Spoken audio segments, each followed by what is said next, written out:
বাংলাদেশের মানুষকে জাগিয়ে তুলুন, বাংলাদেশের মানুষকে বলুন এই নমরুদ সরকার, এই ভয়ঙ্কর সরকারের পতন ঘটাতেই হবে এবং ভয়ঙ্কর ভাবেই ঘটাতে হবে।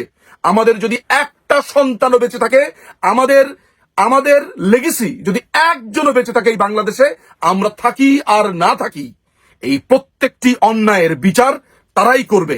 আমরা বেঁচে থাকলে আমরা করব, আমরা মরে গেলে আমাদের পরের প্রজন্ম করবে, আমাদের পরের প্রজন্ম বেঁচে না থাকলে তার পরের প্রজন্ম করবে। কারণ এই টর্চ, এই আন্দোলন, এই ক্রোধ সবার ভেতরেই প্রবাহিত হয়েছে। প্রত্যেকেই শপথ নিয়েছি এবং বড় কিছু নিশ্চয়ই আসছে। কোথাও কি পৃথিবীর লেখা আছে যে যার বিরুদ্ধে অভিযোগ আনা হয় তিনি কথা বলতে পারবেন না?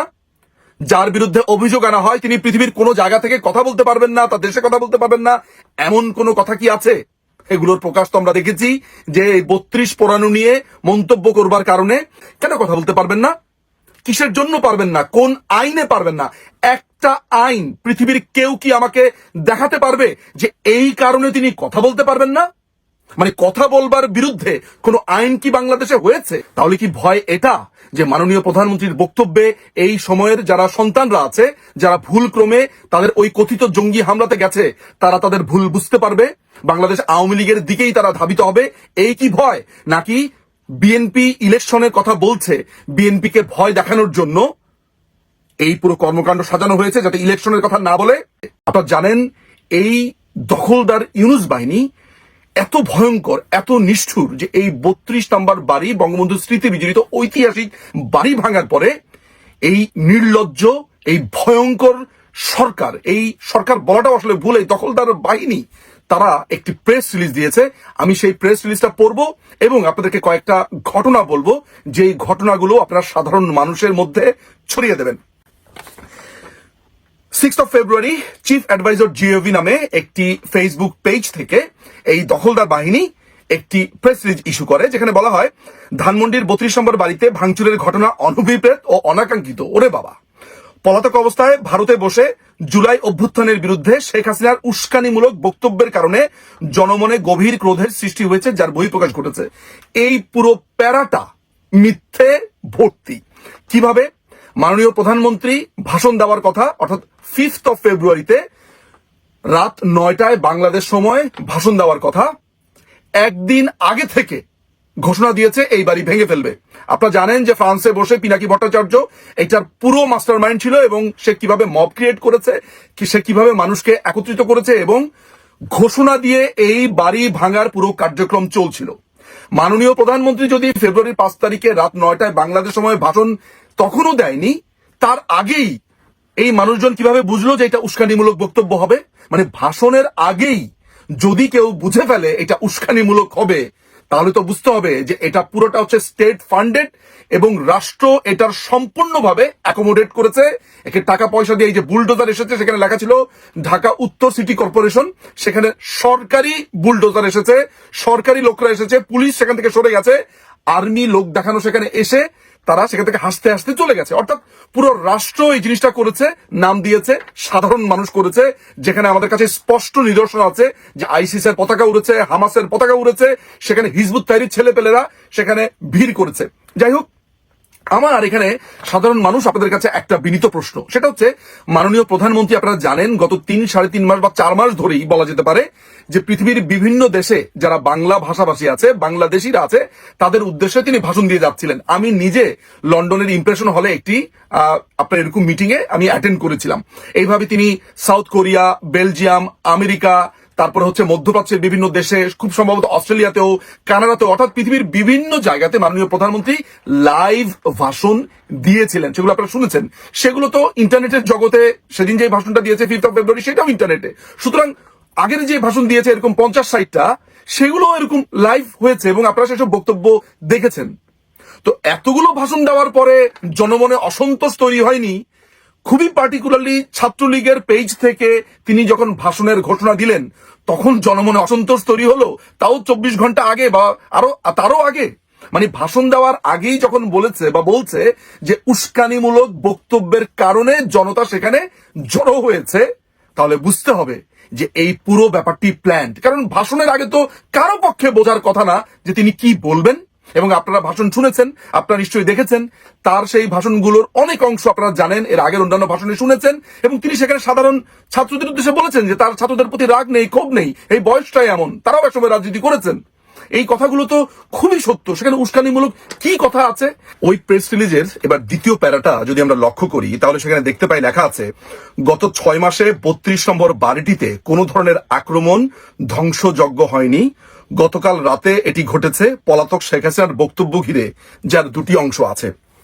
মিথ্যাচারের যদি একটা ক্লাসিক এক্সাম্পল হয়, তাহলে বোধ করি এই দ্বিতীয় প্যারাটা, এটা মনে হয় ক্লাস 8 পাস ফারুকি লিখে দিয়েছে, কারণ ফারুকিকে দেখেছি এটা শেয়ার করতে।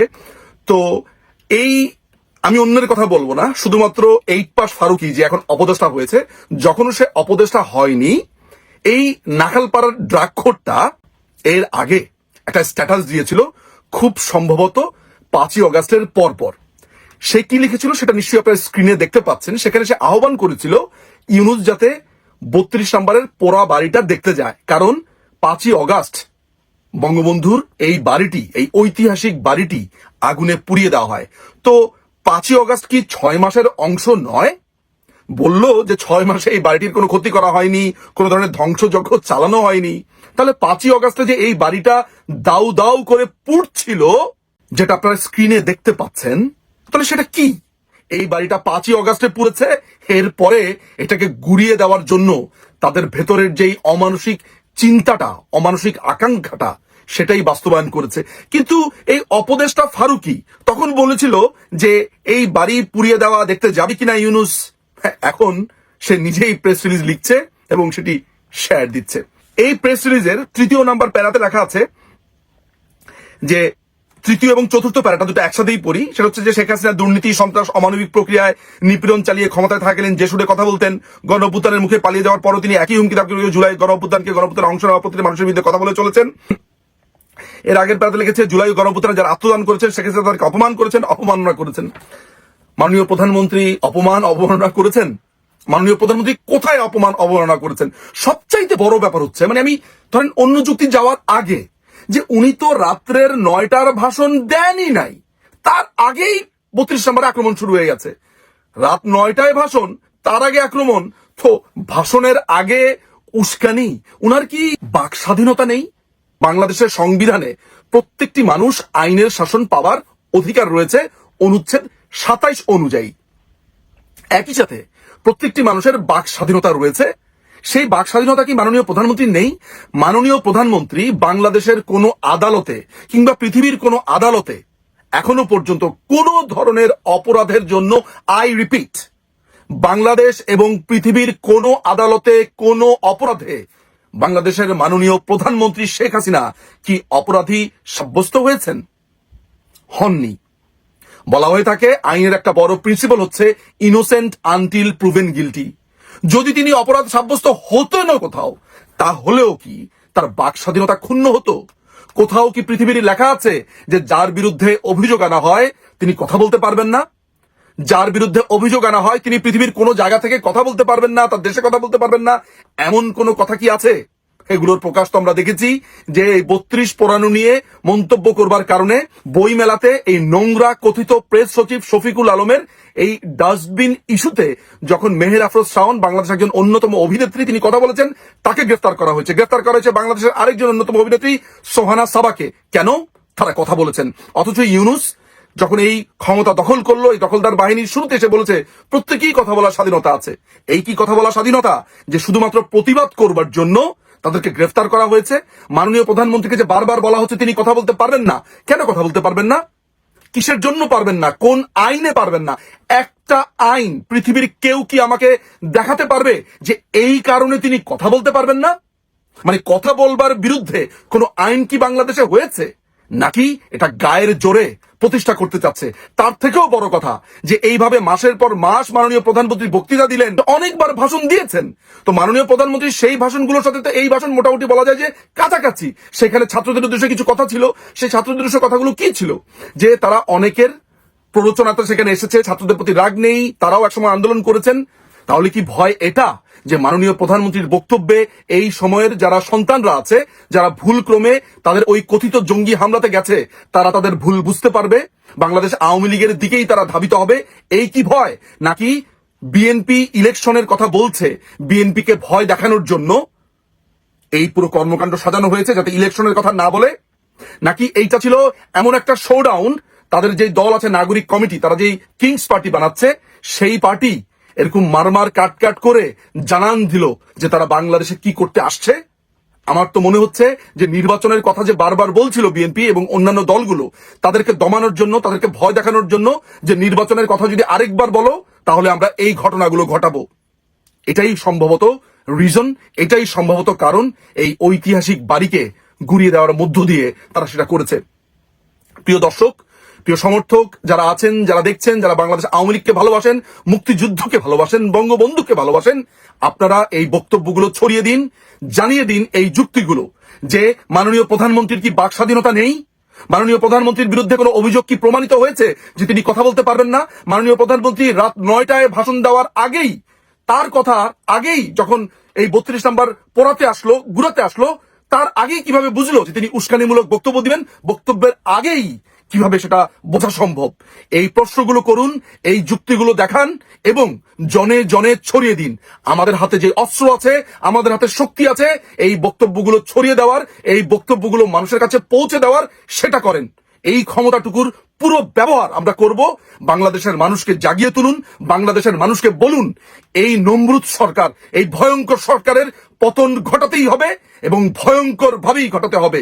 আমাদের যদি একটা সন্তানও বেঁচে থাকে, আমাদের লেগেসি যদি একজনও বেঁচে থাকে এই বাংলাদেশে, আমরা থাকি আর না থাকি, এই প্রত্যেকটি অন্যায়ের বিচার তারাই করবে।